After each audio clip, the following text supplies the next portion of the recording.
Thanks, Josh. Thank you, Valerie, for sponsoring this whole week of learning and practice. And thanks, Adi, who's going to be managing tech.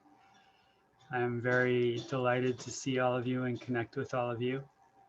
And I hope that today and every day, you and yours are staying healthy and safe and happy. So I just want to acknowledge before we jump in that each and every one of you in the fullness of your humanity is welcome here exactly as you are as an honored guest. There's no right or wrong way to be here. There's no inside or outside group. And whatever you may be feeling or experiencing today, whatever you may be thinking about, whatever you may be feeling in your body, it's all welcome here. So for those of you who were able to join us yesterday, we began to explore a little bit this new paradigm around the question of how we might receive our inner Torah.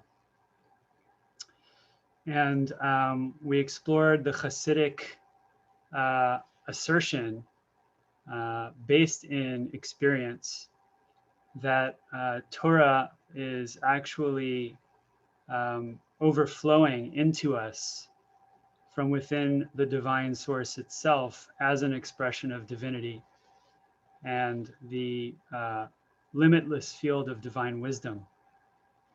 And that the way that that Torah flows into our being is through our own consciousness, And therefore, rather than trying to acquire Torah somewhere out there, although that too is Torah, of course, in the classical sense, right? We can actually turn inward to receive our inner Torah here and now, right? Which is, and always will be at the core of who we are. And as an aid to becoming aware of that flow of consciousness that is present in us here and now, we explored how even as different objects of body, of heart, of mind arise, this consciousness is always there in the backdrop, always flowing into us mysteriously. And today we're going to continue to kind of prepare the ground for the spiritual work of receiving our inner Torah, receiving guidance, instruction, teaching from within, from a transcendent source. And again, I want to invite you to check out what's true in the laboratory of your own experience. And the work we do today will really prepare the inner soil of our own body, heart, mind to begin to actually receive some of that instruction. So we're not going to be necessarily asking for instruction today. Instead, we're going to just be cultivating a kind of inner quietude that allows us to meet and discern and clearly know that guidance from within. So Adi, if I can ask you to please pull up the source sheet for today. We're going to be contrasting a couple of sources, actually classical sources, straight out of the Hebrew Bible, the Tanakh. And the first is the experience of revelation at Sinai, which we again read about just last week during the festival of Shavuot, for those who may have been in synagogue or who may have read the special reading for that day. And I just want to invite you to notice, and consider and imagine if you were actually standing there when this happened, what would it feel like? What sounds would you hear? What sights would you see? How would you kind of experience the fullness of this revelatory experience? So here we go. On the third day, as morning dawned, there was thunder and lightning and a dense cloud upon the mountain, and a very loud blast of the horn. And all the people who were in the camp trembled. Moses led the people out of the camp toward Elohim, toward God, and they took their places at the foot of the mountain. Now Mount Sinai was all in smoke, for Yud-He Vav-He had come down upon it in fire. The smoke rose like the smoke of a kiln, and the whole mountain trembled violently. The blare of the horn grew louder and louder. As Moses spoke, Yud-He Vav-He answered him in thunder. And now skipping to chapter 20, with the 10 commandments being just between these two sections. All the people witnessed the thunder and lightning, the blare of the horn, and the mountain smoking. And when the people saw it, they fell back and stood at a distance. You speak to us, they said to Moses, and we will obey. But let not Yud-He Vav-He speak to us, lest we die. Okay. So this paradigm, which is the classical paradigm of Torah from the mountain, again, we talked about this yesterday, right? A specific body of teachings given on a specific mountain during a specific historical moment to a specific people located in a specific time and space. This was a very overpowering experience.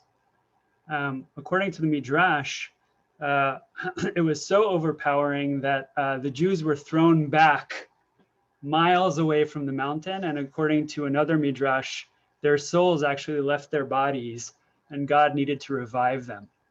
Right? And this is the kind of revelation that is unmistakably clear, blaring, bombastic, hard to miss or overlook. And it's also conducted through an intermediary. People actually say to Moses, you stand in the breach, right? You go up the mountain and you relay the words of God to us, because if we hear them ourselves directly, we will die. And indeed, some of us may have this kind of a relationship with the corpus of teachings that we refer to as Torah, right? They may feel overwhelming, like a burden, perhaps. Sometimes we may feel like we need an intermediary, like a religious functionary, a rabbi or a cantor, or someone who knows more Hebrew than we do to be able to access the text in an authentic way. And so we may feel like we're kind of standing at a distance. We can't really approach. And I'm not suggesting that we shouldn't be studying our Holy Torah. I'm just saying by way of description that I personally have felt that way at certain points. So we turn now to 1 Kings chapter 19, which offers us a totally different paradigm. And this is the story of Elijah, the prophet Elijah.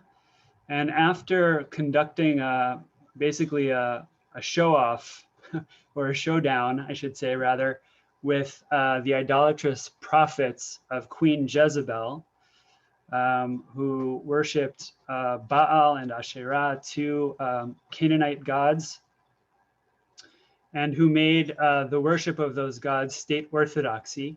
So after Elijah has a showdown with her prophets and basically wins, and God is shown to be the preeminent, transcendent, all-powerful God. And you can take a look at the previous chapter when you'd like and see what that was all about. But essentially, Jezebel decides, you know what, this guy's too dangerous, I'm going to kill him. Adi, if you could scroll up to the top of the text on the previous page, that would be super helpful. And we're going to be looking at verses 8 to 14 here, so I'm providing some context. So essentially, Elijah has to run for his life. And he runs into the desert. And he is so miserable that he says to God, you know, I've accomplished nothing, and please take my life. Instead, what happens is an angel appears to him and provides him with food and drink and says, eat and drink because the way ahead is long. And that's where we pick up here. Elijah arose and ate and drank, and with the strength from that meal, he walked 40 days and 40 nights. Right? A number we all know from Moses, who was up on the mountain for 40 days and 40 nights and didn't eat and didn't drink. As far as the mountain of Elohim at Chorev, which is another name for Sinai. There he went into a cave, and there he spent the night. And the word of Yod-Heh-Vav-Heh came to him. The Transcendent One said, "Why are you here, Elijah? Ma lecha po, Eliyahu?" Elijah replied, "I am moved by zeal for Yod-Heh-Vav-Heh, the Lord of hosts, for the Israelites have forsaken your covenant, torn down your altars, and put your prophets to the sword. I alone am left, and they are out to take my life." So notice this is an answer that is very zealous, very bombastic, right? Elijah is kind of a prophet of fire and brimstone in some ways. And so then in verse 11, we can see God's reply, "Come out," called Yod-Heh-Vav-Heh, "and stand on the mountain before Yod-Heh-Vav-Heh. And lo, Yod-Heh-Vav-Heh passed by. There was a great and mighty wind splitting mountains and shattering rocks by the power of Yod-Heh-Vav-Heh. But Yod-Heh-Vav-Heh, that is God, was not in the wind. After the wind, an earthquake, but Yod-Heh-Vav-Heh was not in the earthquake. After the earthquake, fire, but Yod-Heh-Vav-Heh was not in the fire. And after the fire, a soft murmuring sound. Kol dmama daka in Hebrew.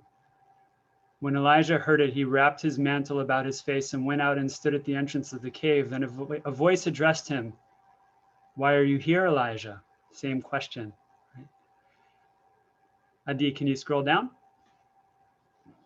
Elijah, of course, responds as he did back in verse 10. "I am moved by zeal for Yod-Heh-Vav-Heh, the Lord of hosts, for the Israelites have forsaken your covenant, torn down your altars, and put your prophets to the sword. I alone am left, and they are out to take my life." Okay. So here comes this prophet who's full of zeal for God, full of energy and anger and righteous indignation. And God tries to teach him a lesson saying, I'm not in the wind. I'm not in the strong gale. I'm not in the earthquake. I'm not in the fire. I'm in the soft murmuring voice. I'm in the soft murmuring voice. And Elijah doesn't really learn his lesson. And actually, in the verses that follow that aren't listed here, he essentially gets deposed and God appoints his successor in his place. But this is a totally different paradigm in terms of the theophany experience, the revelation experience, right? Here you have a person with no intermediary. It's direct. Right? He's in the very same place where Moses stood in the cleft of the rock at Mount Sinai, but the experience is different. And whenever a narrative is repeated in the Bible, it's meant to echo the first narrative, but highlight differences, right? So again, he's all alone. There are no multitudes gathered around the mountain. This is a solitary experience.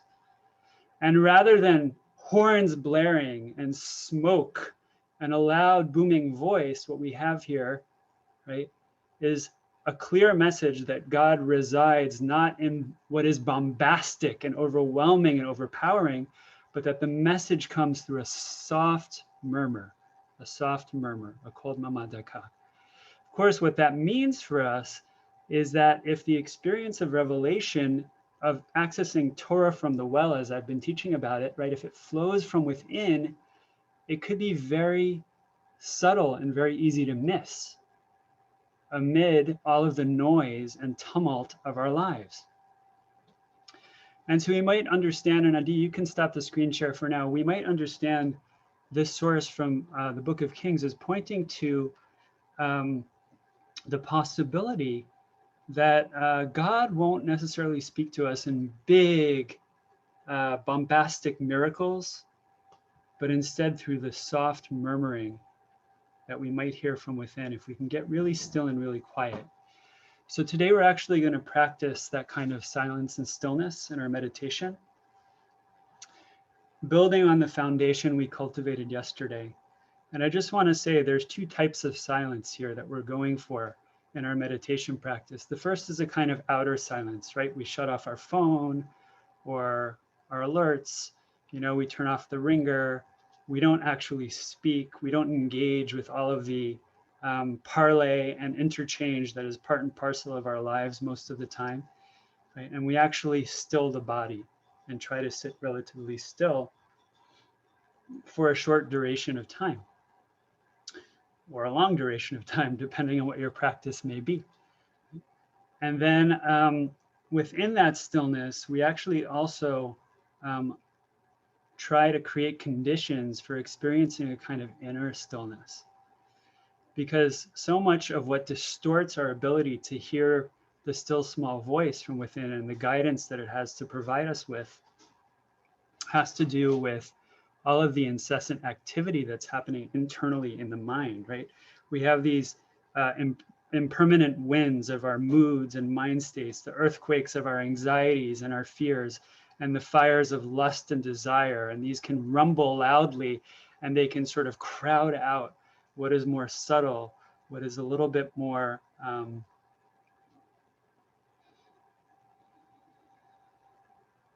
difficult to hear and receive.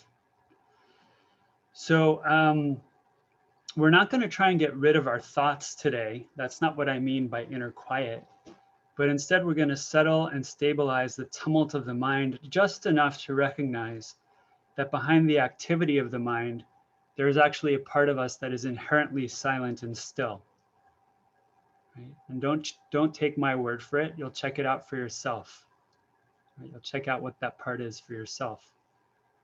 And it is out of this part of us that is inherently silent and still. It's out of that silence and stillness that our inner Torah might emerge and become more audible. So without further ado, let's sit, my friends. And as with yesterday, I'll be providing some instruction, but leaving plenty of quiet time in between my words.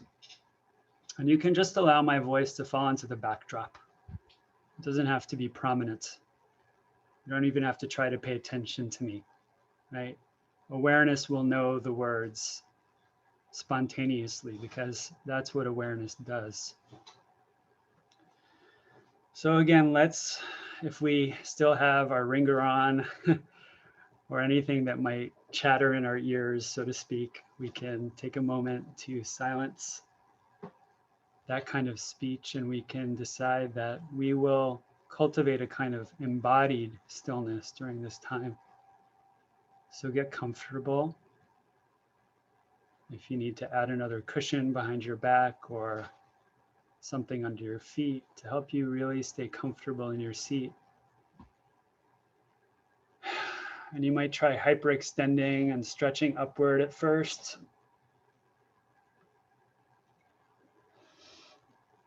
And then slouching a little bit. And then see if you can find the center point between being too tight and too loose in the body.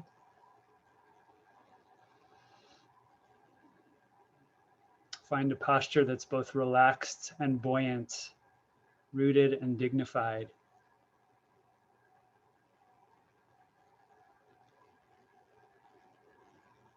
We're going for a kind of relaxed nobility of posture. And relax all of the muscles in the face, in the jaw, behind the eyes,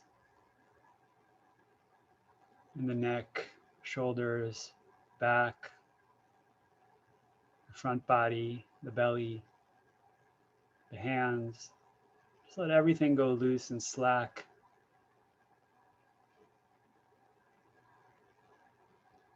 Even as you sit upright.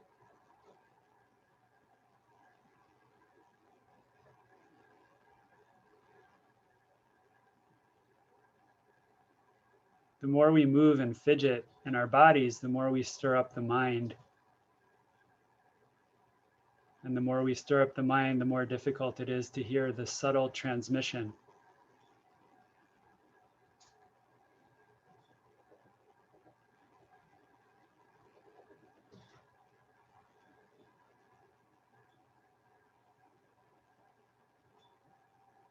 And so just decide here and now that you will remain still and quiet.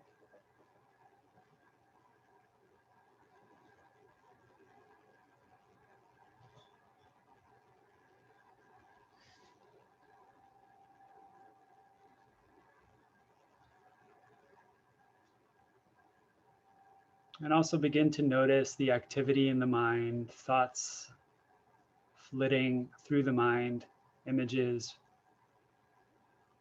ideas, plans, memories. See if you can take a moment to consider what may distract your mind and fill it with noise during this practice period, given what's on your mind today, here and now.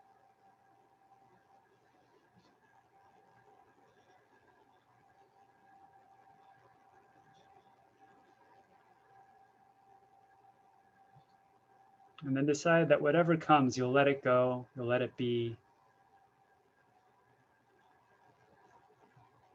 You won't indulge it or feed it. You'll just gently relax and observe, let it arise, let it move, let it pass away.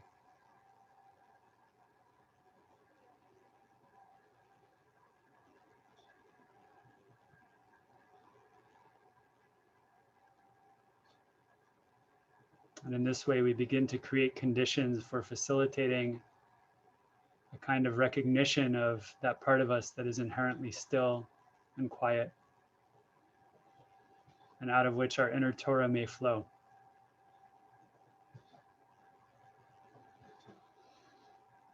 And then when you're ready, as we did yesterday, bring your attention down into the body. You can do that in a couple of different ways. You might choose to follow the breath as it moves.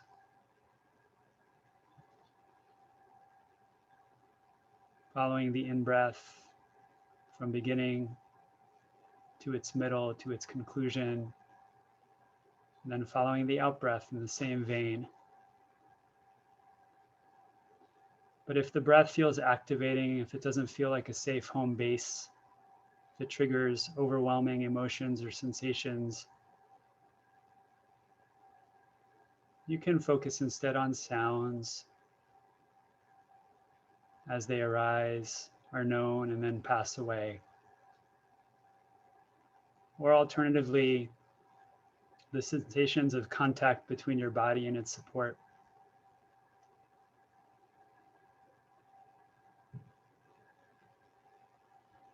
And just as with yesterday, even as we watch our embodied experience arise, change, subside,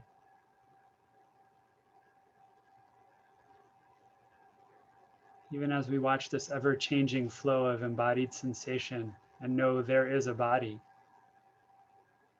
there is also the knowing, that is consciousness, here and now.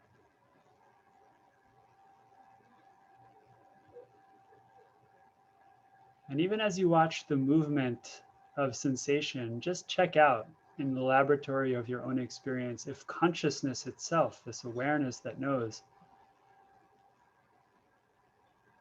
is that in any way moving? Is that agitated? Does it ebb and flow? Or does it remain like a screen in the backdrop, even as all of the appearances of embodied sensation move upon that screen?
If what I'm saying is a little bit confusing, there's a very concrete way to enact it and check it out. When a physical sensation stops, what remains behind? Knowing that that physical sensation has come to an end and knowing as well whatever sensation comes next as it arises.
And next, instead of observing these physical sensations, see if you can actually begin to observe the movement of the mind.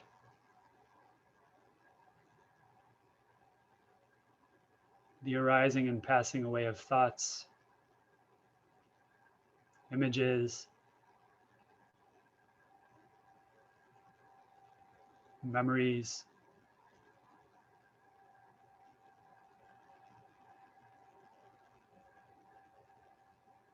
As if from a watchtower, just observe them and allow them to arise and pass away.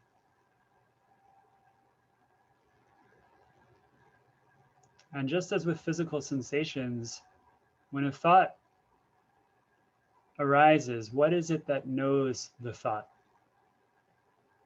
Does the thought know itself, or is it known by some other part of you? And even as a thought passes away, what remains behind?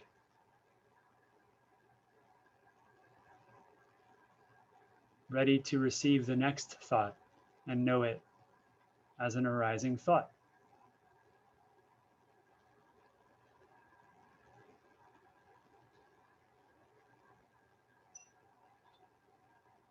And is the medium that knows thoughts as they come and go, or other mental phenomena as they come and go, is it itself moving or agitated?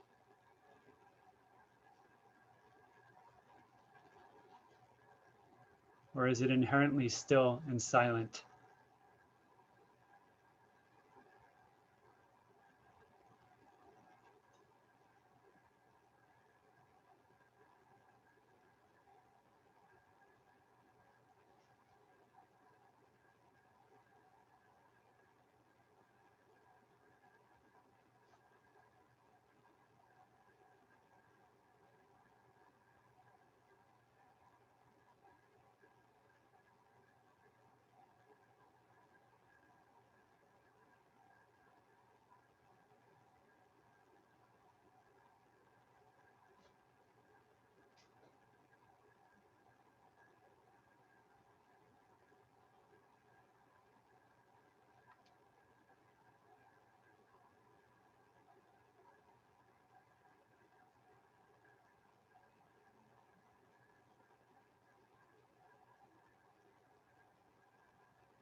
So in just a moment, I'm going to ring the bell.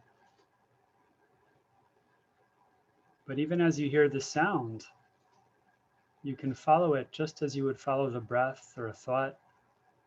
And just notice as the sound ebbs and flows, is this awareness that knows the sound, is that moving? Is that changing? Or does it remain inherently still and quiet? And the same goes for when we turn to Kaddish and the rest of this session. You can continue to notice these changing objects that awareness knows, and simultaneously turn your attention back toward awareness itself and notice, does this awareness change?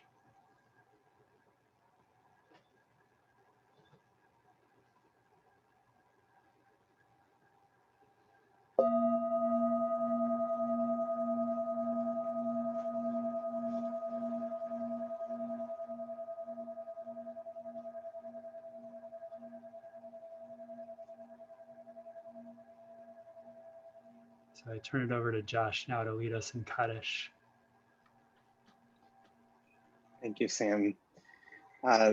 Just as a reminder, after we conclude Kaddish, we will have a chance for you to ask questions and share reflections.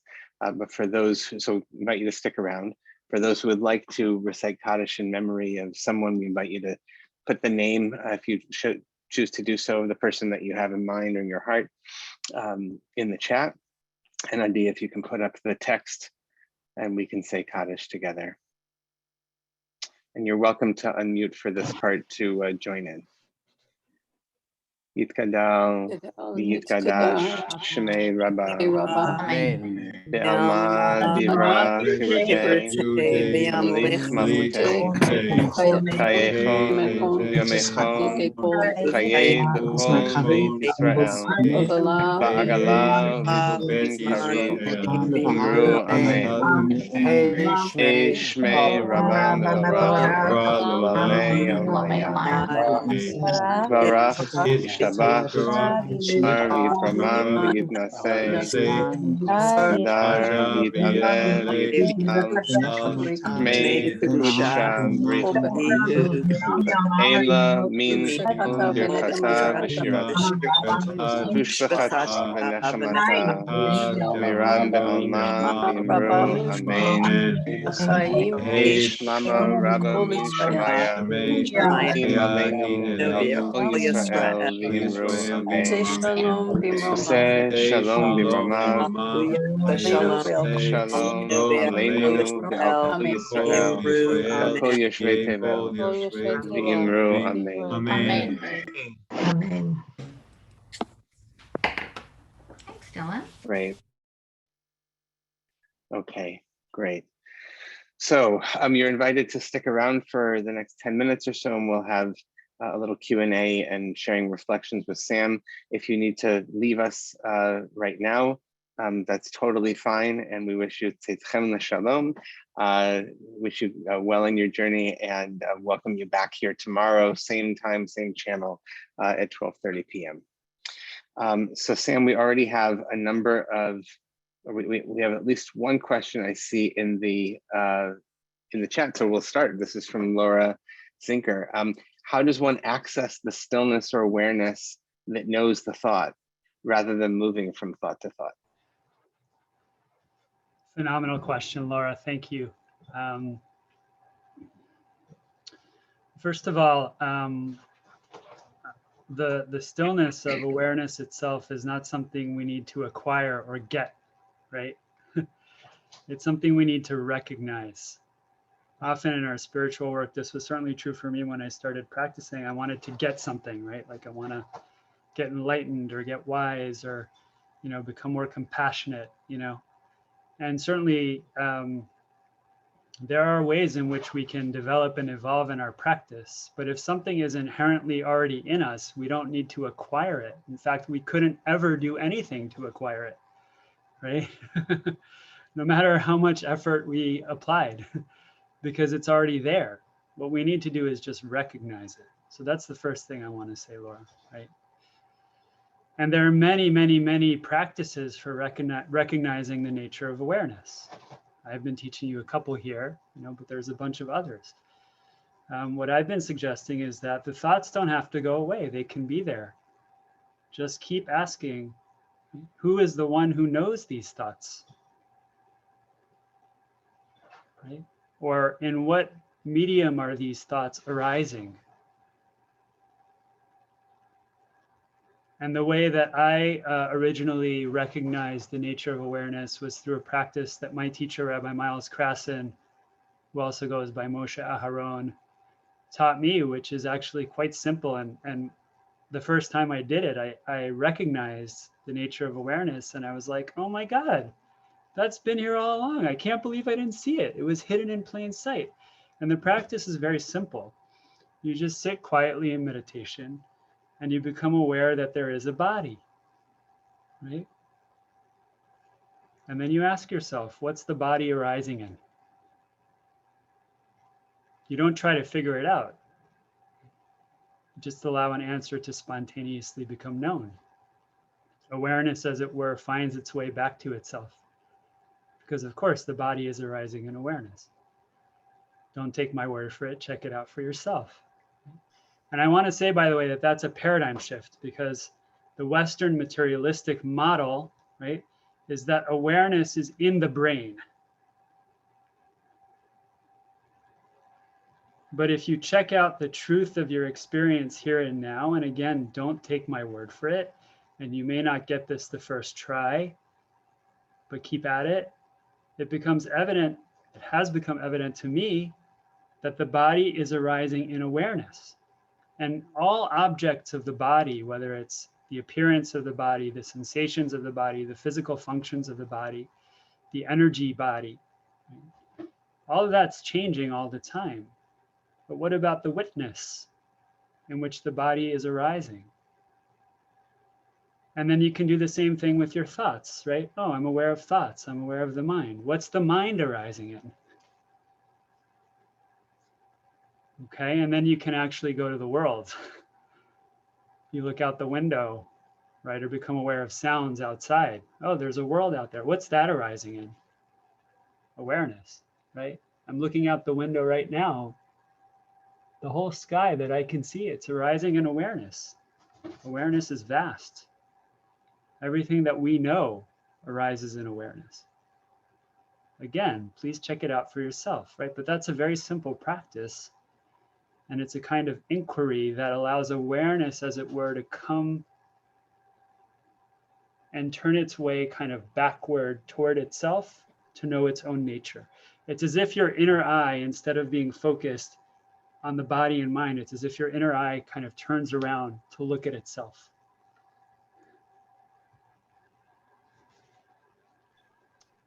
Sam, I want to take a question from a different direction.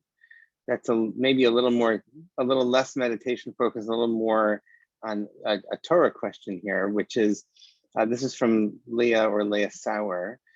Is the Torah, all the writings, etc. So in the broad definition of Torah, when we sort of refer to the entirety of the textual tradition, or some teaching helpful to direct or add to the inner Torah? That strikes me as a pretty good question. Phenomenal question. I'm going to take it on head on Friday.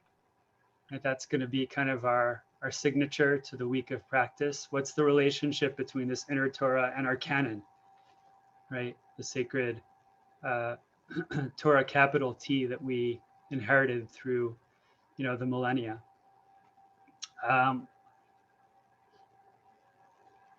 So we could save it for Friday. That's okay. Well, I want to say one quick thing today, and the big reveal will be on Friday, right? Which is so that Friday. Look, what is prophecy, right? Where did the Torah, the 5 books of Moses, where did that come from? Did someone just make it up, right? Or was it divinely inspired? And if it was divinely inspired, what does that look like, right? Does God's voice just suddenly, call out to you from the sky? So I would motion that the Torah that we received at Sinai was also Torah from the well. In other words, it welled up within Moses and within the people themselves. Somehow the conditions were ripe, either through spiritual practice, or perhaps there was some collective consciousness, right, that shifted in some way. And on a collective level, people were able to receive this transmission from within. So that record then suggests to us that we too, though we may not be prophets, can create the conditions for that transmission to become audible as well. And that's what the whole Hasidic tradition is teaching, essentially. And that's what we're doing here, right? What the Hasidic tradition adds is there's what's called the Torah HaKduma, or the Primordial Torah, which is not fully revealed yet. Right? It's that field of pure wisdom, transcendent, limitless wisdom. And a very significant expression of that wisdom came through people, prophets, who became canonized as part of our tradition. But the Hasidic tradition adds that actually the vast kind of majority and the most transformative teachings from that primordial field of pure consciousness that we call God, right? That hasn't been revealed yet, and we need to reveal it for the days of Messiah to arrive. And until that happens, we won't be fully redeemed as a species. And to do that, we need to grow toward an evolution in human consciousness through spiritual work. So that's a short answer. On Friday, I'll say more. Maybe we'll take time for one more question. There's a lot of really good questions here, and I think Sam will have to have a conversation about maybe there's a way we can respond to these, because there's been ones that have come in through email and whatever. There's been so many good questions generated. Maybe there's a good blog post or some way that we can do this, because they're great questions. People can certainly email me their questions as well at Sam at Jewish Spirituality, and I'll respond privately, or if there's something rich that we feel we can address in a short amount of time, we'll lift it up. But I do, the last one I want to raise up here is this question from an anonymous Zoom user. It says, I assume this inner voice, this inner Torah is also the image in which God created the human. It's also precisely analogous, or it seems analogous to the Dharma concept of Buddha nature. Are you aware of anyone who has written about this specific correspondence? I think about it a lot. I'm not aware of anyone who's written about the correspondence, but it's very, very, very similar. Right, very similar, and it's all over the Hasidic tradition and the Kabbalistic tradition. The idea that we are actually originally enlightened already, but we don't recognize that to be the case. But really, deep down at the core of our being, we are already illuminated, enlightened, clear, and we have a quality of wisdom that penetrates deeply into the nature of things, sees beyond illusion.